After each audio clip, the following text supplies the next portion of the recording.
If you've ever felt overwhelmed by money, unsure of where to start, afraid to ask questions, or just stuck in a cycle of overgiving and undersaving, this episode is going to be for you. I'm joined by Phil Weiss, and we're diving into a conversation that goes beyond budgeting. We're talking about financial self-trust, the emotional side of money, and what it really means to build security on your own terms. We're going to get into the cultural messages that women receive about money, how to stop outsourcing your financial power, and simple steps that you can take even today to feel more in control of your future. This isn't about shame or fear. It's about taking your power back, one decision at a time. Welcome to the Codependent Doctor, a podcast where we unpack the messy, beautiful journey of healing from codependency. If you're burned out from people-pleasing, stuck in unhealthy patterns, or just tired of putting yourself last, you're in the right place. I'm Dr. Angela Downey, a family doctor and fellow codependent, and I'm here to help you reconnect to your authentic self, one honest conversation at a time. Here we go. Hello to all my wonderful podcast listeners, and welcome to the Codependent Doctor Podcast. I'm your host, Dr. Angela Downey, a family doctor and fellow codependent, here to help us untangle our patterns, heal our hearts, and reclaim our peace. For today's episode, we've got a guest with us. Phil Weiss is the founder of Apprise Wealth Management and brings over 25 years of experience in personal finance and investing. He's a CFA, CPA, and registered life planner who's passionate about helping women feel confident and secure with their money. After stepping in to manage his family's finances during his mother's illness, Phil saw firsthand how financially vulnerable women can be, and it's been his mission ever since to empower others with the tools and the knowledge that they need. As women, many of us were never taught to feel confident around money. We were taught to be good with saving, but not necessarily encouraged to invest or plan or take the lead in our financial lives. And for those of us who've struggled with codependency, whether it's with people-pleasing or overgiving in relationships, that can show up in some really harmful financial patterns. So this conversation is about breaking that cycle. It's about learning how to trust ourselves, make empowered decisions, and stop outsourcing our financial security. Whether you're in a relationship or on your own, you deserve to feel safe and informed and in control of your money. Phil has a lot of wisdom to share that can help get you there. Welcome, Phil. I'm so glad that you're able to join us today. How are you? I'm well. How are you, Angela? I'm doing well. I'm doing well. Thank you.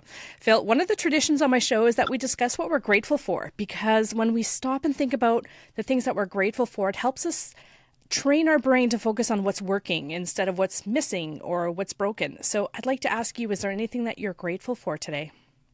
Well, I could give you a lot of things, to be honest. It took me, my life, my career has had a lot of turns.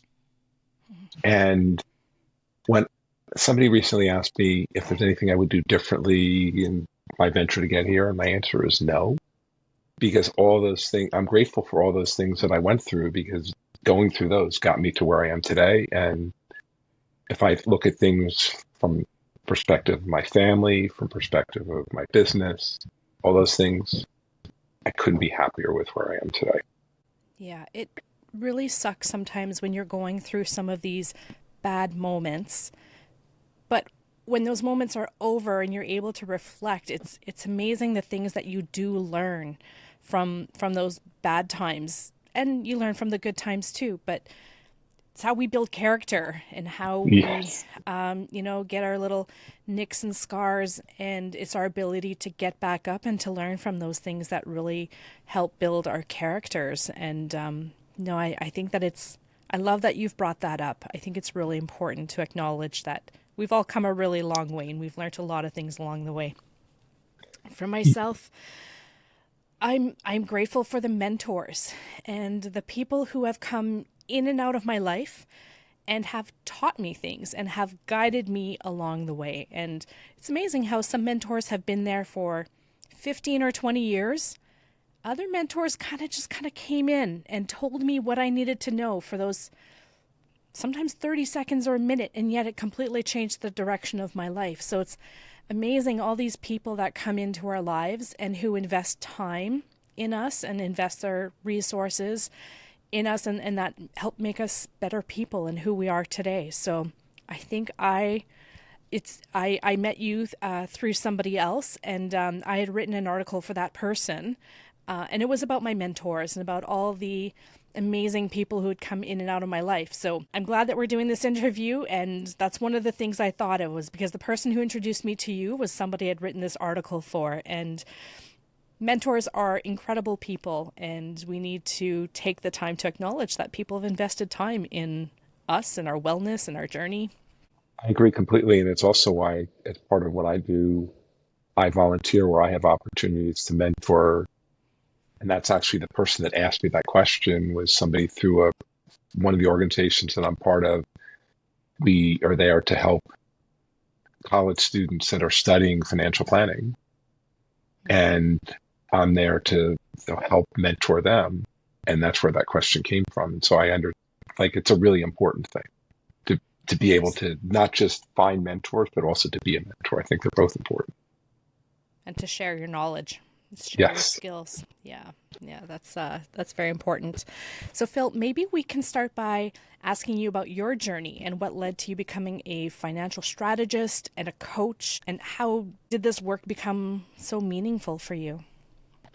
Sure, I'd be happy to tell the story. And so we talk about mentors, and I'll tell you that I've also learned that we have two types of role models. You can have good ones and you can have bad ones, but you can still learn from the bad ones. And so my journey, growing up in my house, it was the typical model that you often hear for my generation, is that my father was responsible for the finances. My mom was responsible for my sister and me. But here's the thing, when it came to finances, to say my father wasn't good at it is to put it mildly. We had no savings. We had no credit. I remember when I was old enough to drive, having to go to local utilities to pay them because services had been turned off. It was just not a good financial situation. When it was time for me to go to college, I was told, go anywhere you want. And I wanted to be a doctor, and I was going to be a psychology major, and I chose to go to Duke because I thought that would give me the best chance of getting into medical school. With the benefit of hindsight, I might have made a different choice, because I ended up, while I did a lot to stay in school, at the end of my junior year, I had even gone to speak to the president of the university because of some promises that they'd made. But we agreed that I needed to take some time off because I owed them enough money that I couldn't finish until that was paid. So I was 6 courses from graduating and I left.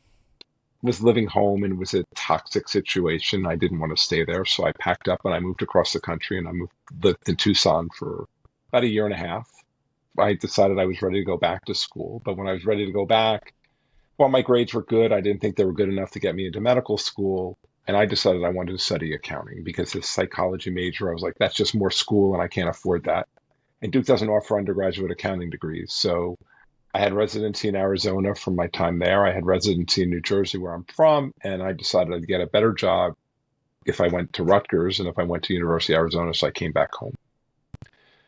I went back to school. There were times when I had paid off the debt, but there were times I still didn't have enough money. So if you remember the credit card checks that you get in the mail sometimes, I used those sometimes to pay rent, sometimes to pay tuition. I knew it wasn't ideal, but it was the only way that I could do it. And the only way I was going to get to graduate and be able to get on my own feet was to do that. I finished school. I moved back home. And one day I came home to get the mail, and there were these credit card bills, and they had my name on them, but they weren't mine. I found out that my father had forged my name to get credit because he couldn't get credit on his own. Ouch. Yeah. So I was paying rent to my parents, and so I used that rent to pay those off, but they just took them out of my name and put them in my father's. And while all this was going on, my mother went back to school, and she became an occupational therapist, and she ultimately started her own business. And I know in my heart that she did that because she wanted to be strong enough financially that she could be on her own. But unfortunately, my mom was diagnosed with stage 4 breast cancer not long after she started her business. And that's when we found out how bad the financial situation at home really was. And when my mom asked me to help, we found that those credit cards that had been put into my father's name, they were now all delinquent and in collection. The mortgage was in danger of being foreclosed on. My parents had to sell their house while my mother was undergoing treatment. I did what I could to help, but unfortunately, my mom didn't make it. She had neglected herself. And like I said, it was stage 4. It ended up metastasizing to her brain and she passed. And so now I view my work as trying to help other women not go through or avoid the kind of things that my mother had to endure or face. And that's why I work with women facing new beginnings in my business. And I'm, in addition to being a CPA and with a tax background, I'm a CFA charter holder, so that gives me an investment background. And then I became a registered life planner, was just trying to bring in that more holistic side and go back to like those psychology roots and really get to know my clients and what matters to them. And that's a very important part of what I do as well. That could have gone very differently from you growing up in a household where finances weren't really maybe understood by your parents or prioritized. I mean, you could have just continued on that pattern, not understanding what was going on. What do you think it was that made you realize, okay, this is not a healthy relationship with money. I need to do things differently. What made you come around and realize that? I think there were little bits and pieces. I knew that there were some in my family that weren't in that position, but I'll also say that I remember when I was at Duke, and I haven't thought about this for a long time, but I remember talking to some of my friends about some things and just saying, like, realizing that just wasn't normal. Hmm. And the fact that I decided to study accounting really made it a lot easier for me because that I really started to understand things better. And I developed an interest in investing, which is why I did some things in that area and just realized the importance of saving and preparing for the future. So it's just being exposed to some people that had a better handle on things. And I think my mother had some knowledge, but I ask people sometimes, like, what was the relationship or how was money viewed in your home growing up? And what were the values around it? And a lot of times in my house, it was that way. It was more autocratic where she didn't have much say. Right. And for a long time, she wasn't earning anything. So that kind of put her in a position where it was hard for her to have a say because she didn't she didn't, some families now you see even when one person earns, the other person takes care of paying the bills or something like that. That wasn't what happened. He did all of it. So she just didn't have awareness. And I remember when she started working, like she did get a couple credit cards and things like that, that she got her own credit. She didn't pay the balance off in full, which is really what you should do all the time. Mm-hmm. But at least she was more responsible than he was. Like, she was never delinquent or anything like that. So that and some relatives. And like I said, I think really it was seeing more my peers and talking to them and seeing what they had experienced. It really made me realize it's just not right. Yeah. So you don't know this about me, but I was actually an accountant before going to medical school. Oh, wow. I switched to accounting. I did my first year of university and I failed. I did not do very well, and I was told I would never get into medicine. So then I switched and I went into a college program and eventually worked in finance and accounting, but I always regretted not being in medicine. So I went back to school when I was older and became a doctor. So you wanted to be a doctor, but decided to go into accounting. And then, we kind of like did things backwards, but that's okay. Our lives are meant to take these twists and turns, and it just goes to show nothing is ever set in stone. And Yes. yeah, we have so many opportunities available to us, and we just need to grab them when we can. So in your work, what financial patterns do you often see in women? So women who are caregivers, let's say sometimes are people pleasers or overgivers. What kind of financial patterns do you see in women like this? So I think one thing so I will tell you that there are couples or some women that I work with that are very financially savvy. But one thing that's really interesting to me is one of the questions that I'll ask during the early part of working together is, what's important about money to you? And the two most common answers I get, I'll call these the same thing, security or safety. But then there's also freedom. And if you think about it, it's really a progression, right? And I think especially when you have a woman who hasn't had a lot of impact or say in the finances or just doesn't have a lot of knowledge, I think it falls more on that security or safety part. But as we grow and as we learn more and become more comfortable, we take this path that takes us from security to freedom. And how do you think that's different from men? Like, how do men tend to view money? So it's really interesting. One thing that's in a lot of cases, men and women, their knowledge about money is very similar, but men have a lot more confidence. Like I've seen studies and I've tried this on occasion when I have a group of women and I ask questions. Like I take I don't know out of the equation. And what you find is if you take I don't know out, men and women really have about the same level of knowledge. And I'm discounting those that haven't gone into a lot of study. But women just don't have the same level of confidence. And that you can see that in investing. I mean, the truth is that for the most part, women are better investors than men. And part of the reason for that is because of the fact that they don't have as much confidence or comfort, whatever you want to call it, they don't trade in and out. They don't have that false bravado that comes with thinking, "Oh, I'm right. I know about this. I'm going to make this really quick decision without doing any research or anything else, and it's going to be right." And so I think that's a big difference. I think the knowledge level isn't as different as we think. It's just how we apply it, and the level of men just have more confidence, but it's not confidence that's necessarily borne out in any way in the results. It's just that's how they feel. I feel as I've kind of grown and I've reached that level of security, I feel like I've got some financial safety there. Money's almost become like a tool now, where it's a tool that I can use it to get the things that I want. I can use it as a tool to grow, to learn more things. So I feel like my relationship with money has been changing over the years, but I don't think I would be able to do that if I didn't already have some safety. I think that's fair. And I often think of money as a tool, and I'm going to take that a little bit further too and say that I think we have a team of capital. It's not just money. It's time, energy, attention, and money.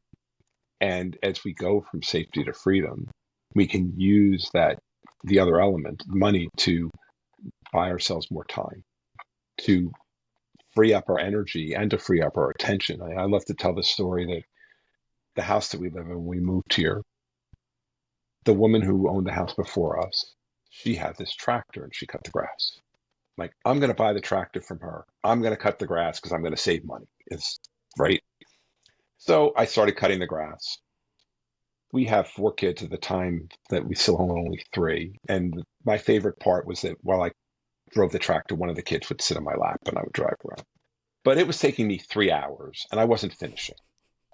My wife found somebody that was cutting the grass for other people in the neighborhood. It was $40 when she asked him how much.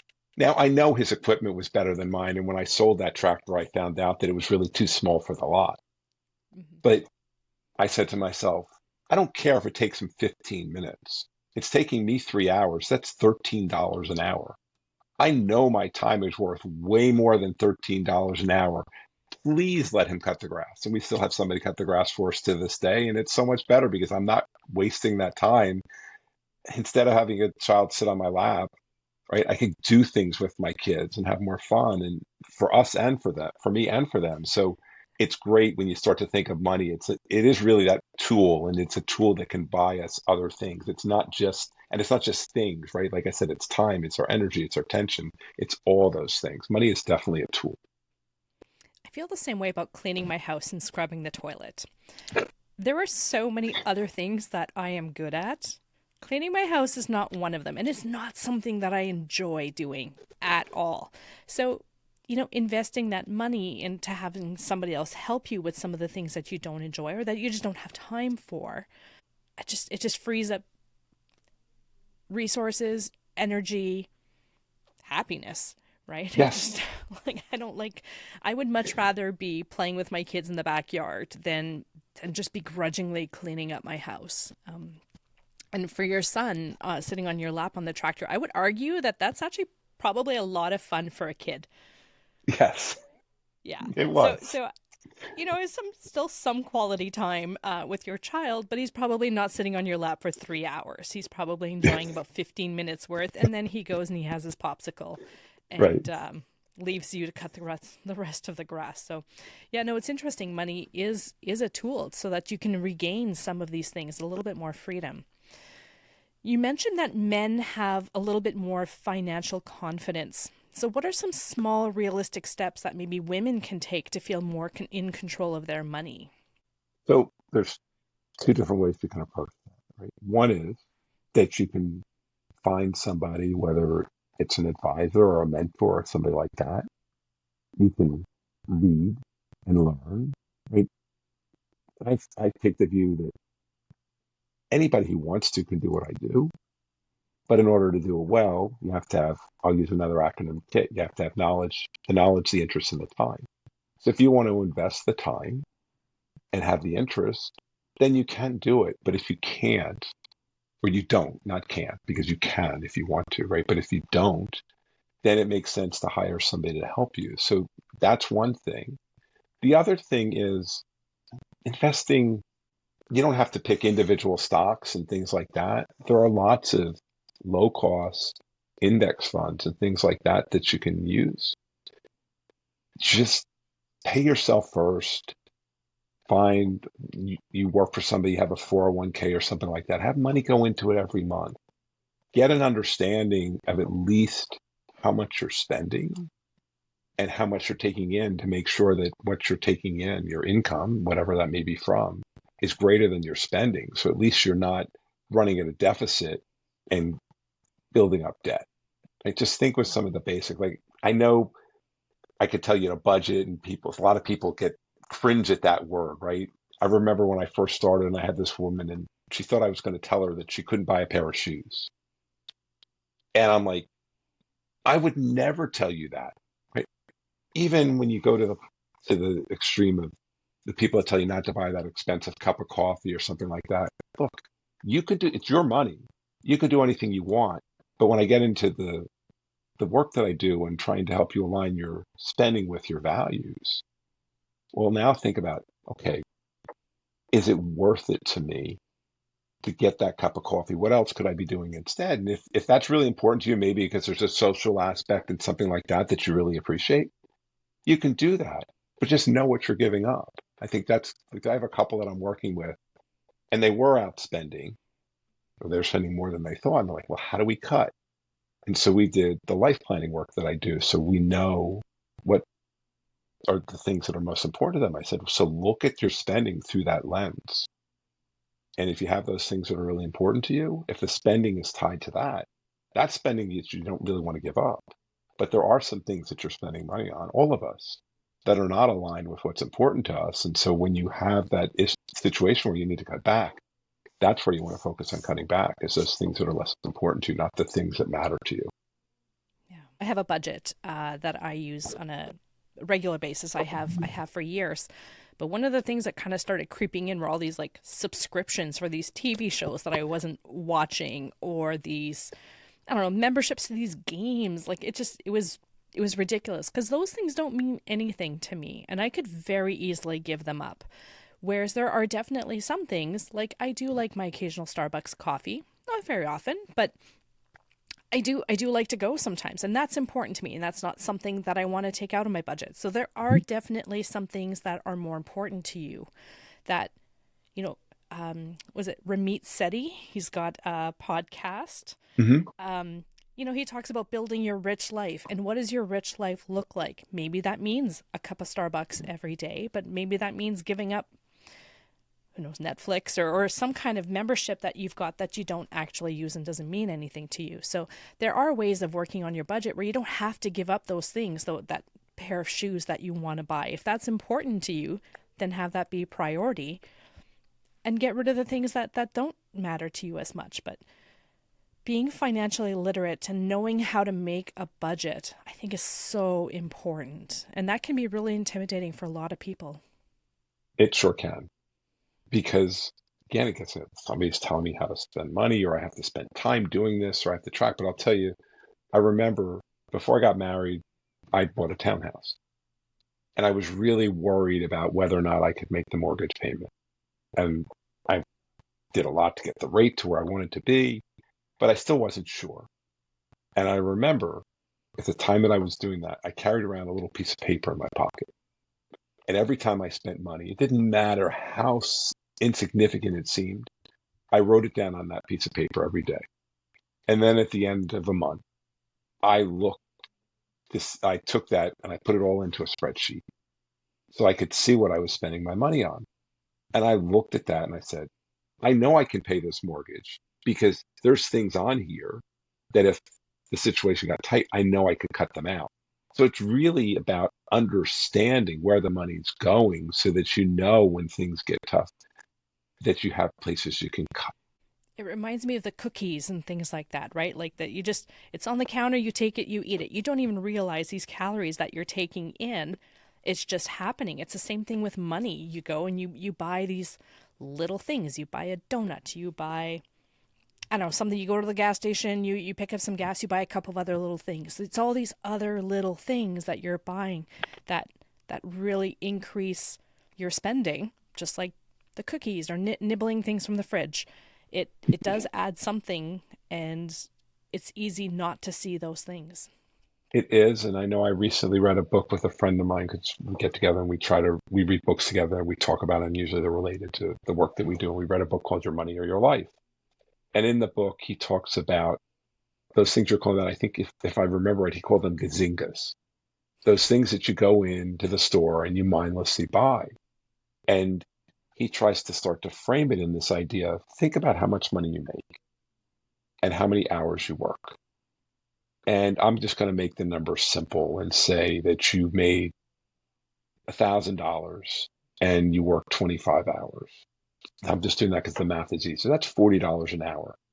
So if you go into the store and you buy something that's $40, that's 1 hour of work. Is that thing really worth 1 hour of work? If it is, that's great. But if it's not, then maybe you want to rethink buying it. And there's a lot of other things that he talks about like that. But I like that idea of framing it that way. Figure out how much you're making per hour, and then try to put those things that you want to buy or do in those terms. And it can make it a little bit easier for you to figure out, is it really worth it? I had never really thought of it like that, but I think that's fantastic. Because when you see something and you're like, oh, it's $40, it's not that expensive. But when you see it as 1 hour or 2 hours of your time that you need to invest to get that, sometimes it just doesn't seem worth it anymore. Yes, that's exactly right. So you had mentioned that you tend to work with women in relationships who might not have a big financial, who don't do a lot of the finances in their relationship. And that can lead to a lot of power struggles sometimes in the relationship. Can you talk about that a little bit? Sure. So one of the things that I do as part of my work is I do what's called life planning. And life planning is really designed to help you identify those things that are really important to you so that you can not get to the end of life with regret. It's about avoiding regret and figuring out now so you can start to do this. So when I work with a couple, what I'll do is there's usually one member, and in your example, it's him, right, that has more understanding of finances, more control over what's going on, knows what's going on. So when I'm doing life planning with that couple, she's going to go first. And I create a container around it. And I say to him, I don't want you to talk while she's going. I'll give you a chance to share your thoughts about what she had to say when she's done. But this is her time. And I'll switch it when, I'll give him the same courtesy, right? She shouldn't talk while he's doing it because it just gives you an opportunity to communicate, because what we're trying to figure out in that process, look, every couple, if it's a good relationship, there should be things that are going to come out during this process that are aligned, but there's also going to be things that they each want independently on their own that we want to be able to identify those too, and it gives the other person a chance to start to understand what's important to them. So that's an important part of that process, but it's really the vast majority of women, right? Women live longer than men, and women are typically younger than their spouse. And so they're more likely to end up on their own. And that doesn't even count the incidence of divorce, right? But the vast majority of women, when they lose their husband, if they had a financial advisor, they pick somebody else. And part of the reason is because their advisor ignored them. It didn't talk to them. So they don't really feel comfortable or know that person. And when I work with a couple, I want to make sure that they both have that opportunity. And well, I have couples where she's the one that's the financially savvy person and he's not. And I do the same thing, but in reverse, because it's really important that you're there and you give both members that opportunity to talk and to share and to express what's important to them and everything else. And it's really, I mean, it can be really a beautiful thing when you see a couple that's really in tune and like it all kind of fits so nicely together. It's interesting that you say when one partner, when the husband passes away, that the wife sometimes gets a different financial planner because she didn't always feel like she was being heard. And that brings me back to my early 20s when I tried to get life insurance. And we were told that my husband would need more life insurance than me because he was going to be the main breadwinner. But what was interesting is I already made more money than my partner at the time. So when I brought that up, he looked at my husband, almost shaming him. And he's like, well, that's not going to be forever, right? He's like, you are going to be the main breadwinner. And I was like, listen, we need to be realistic here. Like I was the one I was in counting. I was a little bit, I understood money a little bit better. But it was interesting. This life insurance person refused to sell me more life insurance because my husband was going to step up and start making more money. And I felt so uncomfortable with that situation. I felt, I don't know, I felt like I was maybe put in my place a little bit. Like it was a very uncomfortable situation for me. And this salesperson was quite a bit older, an older gentleman, but I did not feel listened to at all. And it was unfortunate. It is. And I have couples where it's more like what you just said, where she's the one. Like I have one I talked to the other day. She's a doctor. Her husband hasn't worked. Like he worked a little bit early because I was asking from retirement planning what this means for Social Security. I have several couples like that, but I can give you a different example. I'll never forget when my wife and I were first married. It wasn't about money per se, but we were going to look for a car. And the car that we were looking at was for my wife. And it so happened that after I used to make a car that had 5 cylinders, it was called the Vigor. And my wife was trying to understand how that worked and what 5 cylinders meant. And she's asking a lot of questions. And the salesman basically said to her something along the lines of, don't worry, honey. When we get to the color, we'll talk to you. Yeah. And she got up and I told him what a fool he was because the car was for her. It wasn't for me. So if she had questions, they needed to be answered. And we left and we didn't buy that. We ended up not even buying that car, but we left that dealership because there's no way we were going to deal with anybody that treated her like that. It's unfortunate that women were not brought into the conversation years ago. And unfortunately, it just... One, these are smart women who could have grasped these concepts quite easily. Women can learn just as good as men can, but it's unfortunate that there was these times when everything was deferred to the man. Yes. I like to think that things are changing, but that incident with the life insurance guy, that was maybe 20 years ago. It's not that long ago if you think about it. No, it's not.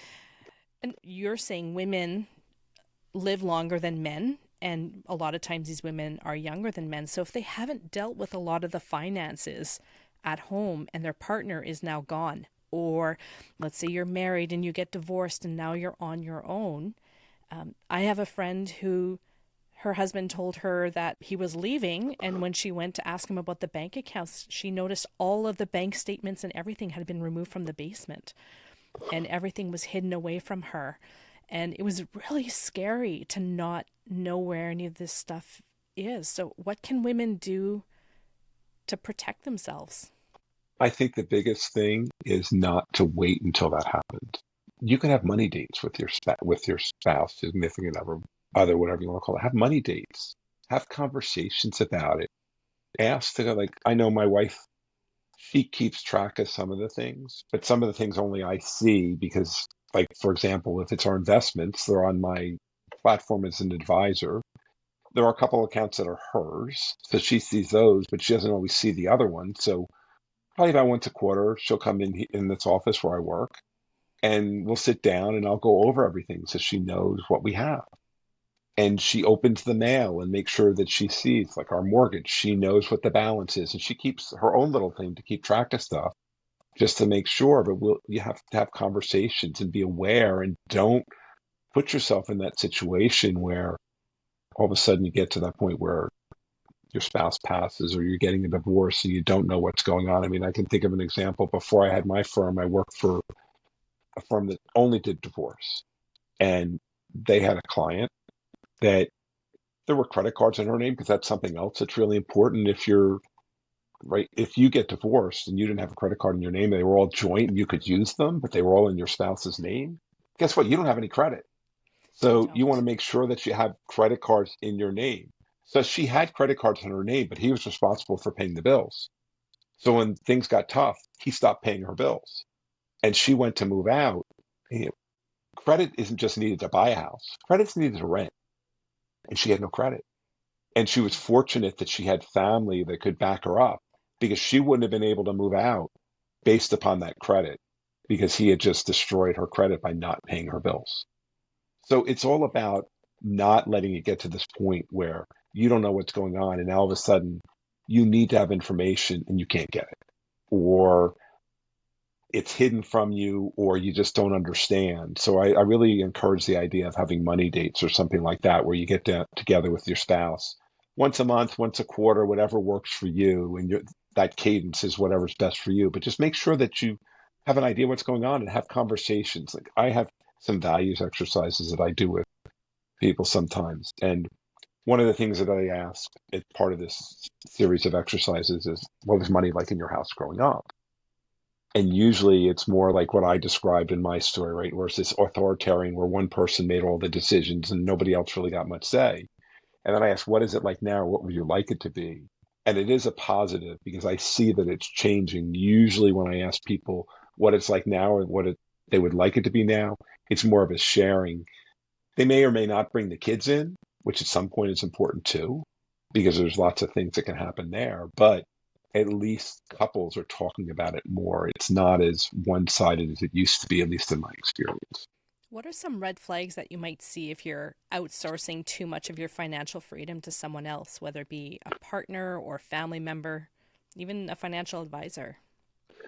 Ah, so I think things that you have done in the past, that all of a sudden somebody says you can't do that, right? Uh, or you want something that you think makes sense and you're being told no too many times, or there's calls or uh, things that come in the mail that you're not expecting, that you didn't see. Like, it's keeping your eyes open. I think that's it, and just looking for things that change in terms of how it is, how money related issues are. I don't know that I can put my finger on a specific thing, but I just think those are like all things that I think about. Like, if you used to go out to eat once a week, and now all of a sudden it's going to become once a month. Why is that? Or if it's every other week, why did that change? Be quizzical, ask questions. Don't just accept everything because somebody told you that that's the case, right? You don't have to. Look, when you're married, it's not just either one of you. The assets, there are some, like, if your parents pass away and you inherit money from your parents, you want to keep that money separate, and that's really can only be yours. But the rest of it, the things that you have as a couple, they're both yours, and you have just as much right to know as they do. So ask questions. I guess if you're asking questions and someone's kind of dismissing you or, saying, don't worry about it, keeping you out of the loop, that would also be a red flag. Absolutely right. Yes. Yeah. I like your idea of having a weekly meeting to talk about these things openly. I know my calendar, I have weekly fun with finance. It pops up every Wednesday night at 8 o'clock. And we have an online budget, maybe it's not an online, but like an app that we Hmm. use, and we go over our budget. We talk about where we would like to go in the next couple months. What changes do we need to make to our budget to make that happen? And just having these open conversations about what our concerns are about the money, where it's going to go. So I like that part, but I love money, and I like I like that financial stuff. So you've mentioned spreadsheets. It gets me excited. I love spreadsheets, and that just has a lot to do from my previous accounting days. I never was able to get over those spreadsheets. I really enjoy them. Once you start learning about money, at first it can definitely be really overwhelming, especially if you're learning to invest your own money, learning what the heck is an EFT, how do you trade a stock? Why is maybe an EFT safer than trading individual stocks? Like it can be really overwhelming learning how to make a budget and doing all these things, but it is something that can be learned. And having a financial advisor is a great idea if you're not sure how to get those things done. Lots of stuff on YouTube. Like anything else, you have to be careful what you watch, but really Yeah, important to learn just a little bit of basic knowledge about money. I think it's really important if you want to have some measure of control on some of the money in the household, and having that, you need that just for your own security. I completely agree. By the way, it's Yeah. ETF, not EFT. EFT. Oh, so okay. Thank you. You're right. It's an ETF. See, I still got some stuff to learn, but no, I appreciate that. Listen, I just put my money in there and I forget about it, and it just kind of does its thing. That's So that's what I okay. like about ETFs a little bit more than stocks. You don't actually have to like watch it every single day. No, because it's a different thing, right? It's investing in a pool of companies as opposed to just one. So you've diversified, you've reduced your risk, and if you're adding to it all the time, like it's really interesting to me. We like to watch. So many people like to watch the market. Hmm. They it doesn't really do you any good.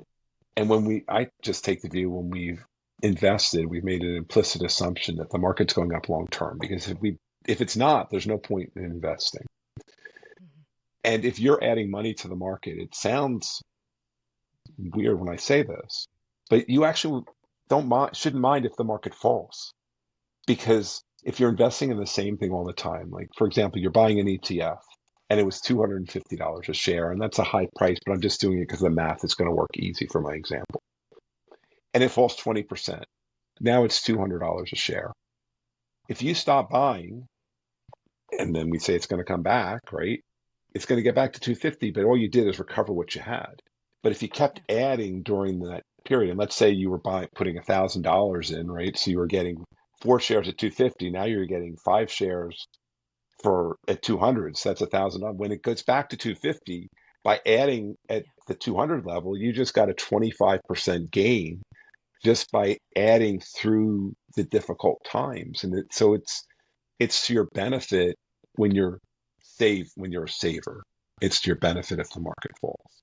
And we hate to hear that. Nobody wants to see the market fall, but that's really how it works. Hmm. No, it does. You want to buy things when they're a little bit lower, and so when the market does dip, not a bad time to buy if you're Yeah. reasonably certain that it will go back up. Right. Yeah. So money can be a really emotional topic for people, especially for women, because sometimes we get told that some women are told that they're bad with money, or we grew up with certain beliefs that money doesn't grow on trees, and or feeling like you'll never have any money. And so how do you help clients rewrite their story?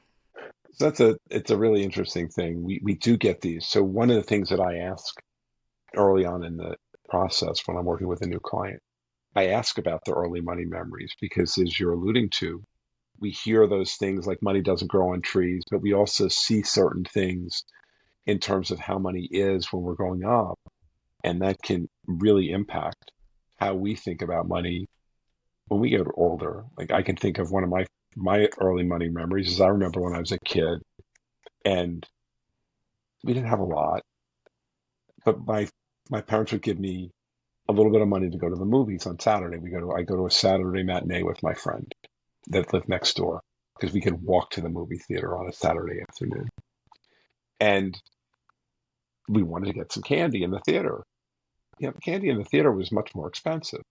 There was a candy store nearby, so we started to go there and then bring the candy in. And then we realized that the supermarket that was actually next to the movie theater had the cheapest candy. So then we could get like one thing each or two things each instead of just the one thing. Yeah, I know sugar's not the best, but you're a kid, it's fine, right? But it was just, I learned then, like, and it's something that's carried through. But now, as my money beliefs have changed and matured, I don't treat it the same way that I did then. But I can tell you a client story too. I had a couple that I work with, and she's the one got the financial background, and he's the one that doesn't. And he's been in the military and all that, right? He's not a financial guy. And he's also older than she is, and he wants to pay off the house so they don't have any debt. And she's like, but my mortgage is 3%. Why would I want to do that? And when I ask what his earliest money memories are, he tells me how when he was growing up, they had this house that they lived in. They did well enough to move to another house, and they kept the first house, and they owned it free and clear.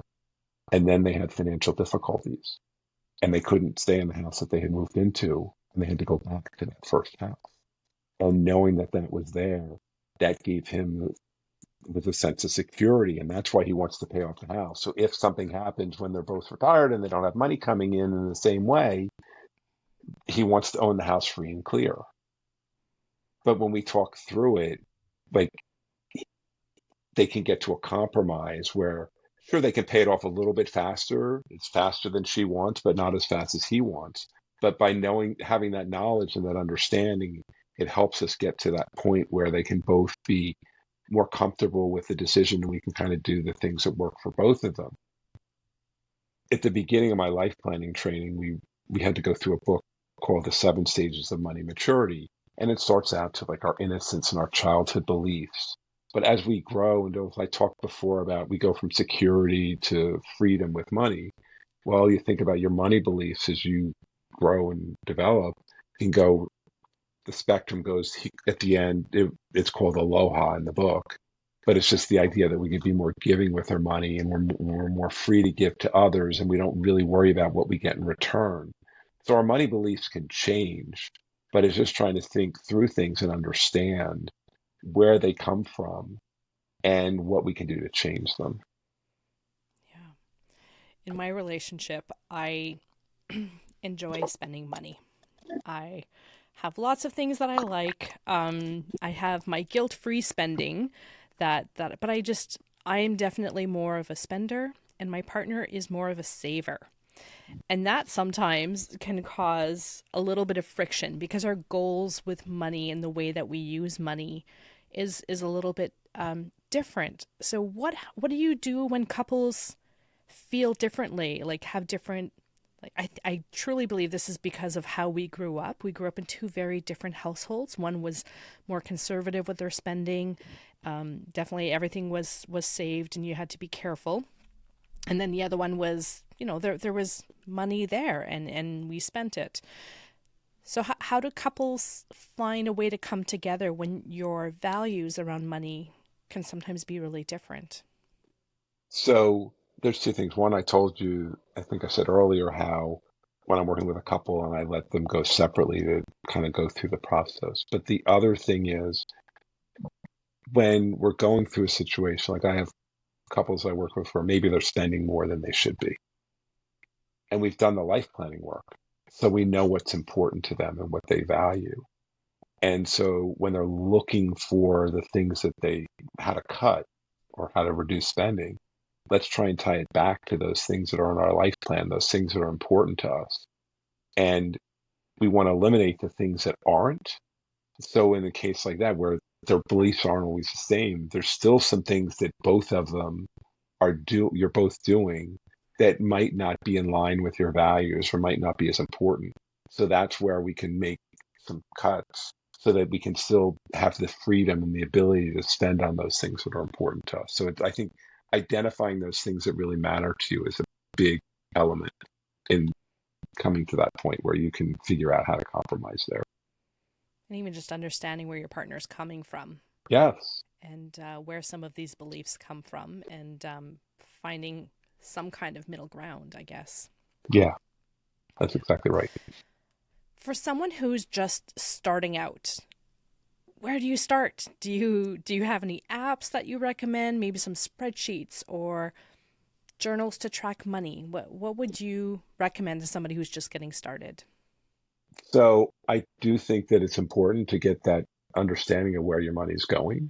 And like I said, I go back to that story about the gazingas and how much, right, when you're spending your money, what is it in terms of work? But in terms of apps and things like that, I mean, I've used Quicken since my wife and I have been together. Like I have Quicken that we were married 30 years earlier this year. And so I have 30 years worth of financial data that's housed in Quicken. That's the one that I happen to use. That doesn't make it any better than anything else. It just happens to be the one that I use. For clients, the financial planning software that I use has an app that will help track it. And then there's other things like Monarch Money. I think NerdWallet has something. There was You Need a Budget, but I think that changed, and it's not the product that they have isn't what it used to be. But you could That's the do it in one a I'm using spreadsheet. right now is You Is Need a it Budget. okay? Yeah, I find that there's a lot of learning that needed to go into it. Like it wasn't super straightforward, but I like it. My partner thinks it's more of a game, but I like it. So yeah, no, there's definitely a lot of great apps out there. I haven't And you used certainly Quicken just do a in a long spreadsheet. time. What's that? I could always just As yeah, I use spreadsheets for years, Yeah, I mean that, like that's I told totally my fine. story with when I bought the first house, right? I mean, that's what I did. I collected the piece of paper because I didn't have an app back then. I don't even know if there was or not, but it didn't matter. I just put it into a spreadsheet and let that do it for me. That's the simplest way. But it's a lot easier if you have an app, because what an app does for you is it allows you to import your transactions from your credit cards, from your bank statements into the software so that you don't have to worry about recording them. You have that. The only place I guess that falls short is when you go, though it's not as prevalent as it used to be, is if you take money out of the ATM and pay cash. But since COVID, people use cash a lot less than they did before. Hmm. Yeah, I rarely ever have cash on me anymore. It's all credit or I'm with you. plastic. So yeah. What's something that you wish more women knew about money? So I'm going to go, it is a number, but it's something a lot of people don't realize. If you are not working because you're home taking care of the kids and your spouse works, you can still contribute to an IRA as long as your income's below a certain level. There's an income requirement that comes with it, but you can still save the $7,000 or $8,000 a year in an IRA because you can make a spousal contribution. It's a really simple thing that a lot of people don't realize, but I think that's one thing. And like I said, the other thing that we talked about before is just you have just as much right to know what's going on. So I really like that idea of scheduling those money dates or something like that so that you can be informed and know what's going on and be part of the process. You actually brought And up a really good point that even though you are a stay at home parent, or let's say you make significantly less than your partner, management of money in the household should still be an equal partnership. yes, absolutely right. There's definitely sometimes some shame associated. Some people feel like they're taking money away from their partner or like they're not deserving of some of that income. I have a relative who doesn't want to get divorced because they don't want to take their partner's retirement or pension plan. And I was like, well, you stayed at home with the kids. Like, some of that is yours. Like, he made that money because you were able to stay at home with the kids. So, a lot of women, I think, feel stuck when they haven't worked or haven't been able to save as much in the relationship, and they feel like that money belongs to their partner. So now they feel stuck. And the other thing that I've seen is where you have gotten divorced. And as part of the process, you were given part of your spouse's pension or retirement accounts. And then when you ask for it because they're ready to retire, and all of a sudden they're mad at you, like you didn't deserve it, but you did because of what you just said. You were there, you were taking care of the kids, you were part of the household. Even if you were both working, it's a household and you both have equal claim on the assets. And so the it's more, I've seen it more with a husband that gives his ex a hard time because she wants part of his pension. Like, oh, and I've even seen it where they'll try and use it with the kids to get the kids to be angry with their mom, right? Oh, your mother is ruining my retirement because she's taking some of my pension. Like, Yeah. that's not right at all, because she took care of the kids more than he did. And women spend more time out of work for caregiving, whether it be for kids or their parents or whatever it may be, than men do. So women are out of the workforce more. So they're at a little bit of a disadvantage because of all that, but that doesn't mean that they're not entitled. Yeah. I think this could be an entire podcast all to itself. Just that one question and what happens in breakups and how messy things can get. But Phil, where can people find you? So my firm is Apprise Wealth Management. My website is Apprise Wealth. That's APPRISE wealth.com. You can go there. I never charge anybody to have a conversation or multiple conversations if they're thinking about working with me. So you can always schedule a call. And I also blog every week, and you can sign up for my blog. And we talked before about if you go to apprisewealth.com/5 things, you can download 5 things every woman should know about their finances. Yeah, no, I think that's a great 5 things every woman should know about finance. I think that is something that we should all check out. And I want to make sure that all of those links go in the show notes. So I'll make sure that everyone has access to those. So thank you. You're welcome. And thank you for having me on today, Angela. I really enjoyed the conversation. I really appreciate your clarity and your honesty. And I kind of like the fact that you're a guy who's helping women out and that you're sharing all of this knowledge. I really appreciate everything that you're doing and that it's coming from such a deeply personal place for you. And this brings you so much joy. And I thank you for taking the time for sharing all of that with us. And thank you for being a mentor to all of us here today. It was my pleasure. Thank you so much. And thank you to all of you who are spending time with us today. If this episode resonated with you, feel free to share it with someone who could use a little encouragement. The more of these conversations that we spread, the more people that we can reach together. If you'd like to stay connected, remember to follow or subscribe to the podcast. I'm most active on Facebook at The Codependent Doctor and on Instagram at Dr. Angela Downey. I always love hearing your thoughts, so don't be shy about reaching out. I'm wishing you a great week as you build a better relationship with the most important person in your life, yourself. Take care for now. You've got this. Thanks for spending time with me today. I hope something in this episode resonated with you. If it did, hit follow, subscribe, or share it with someone who needs to hear it today. The Codependent Doctor is not medical advice and doesn't replace speaking to your healthcare provider. If you're in a crisis, please go to the nearest ER or call 911 or reach out to your local mental health helpline. I'll be back here next week with more support, stories, and strategies because we're healing together.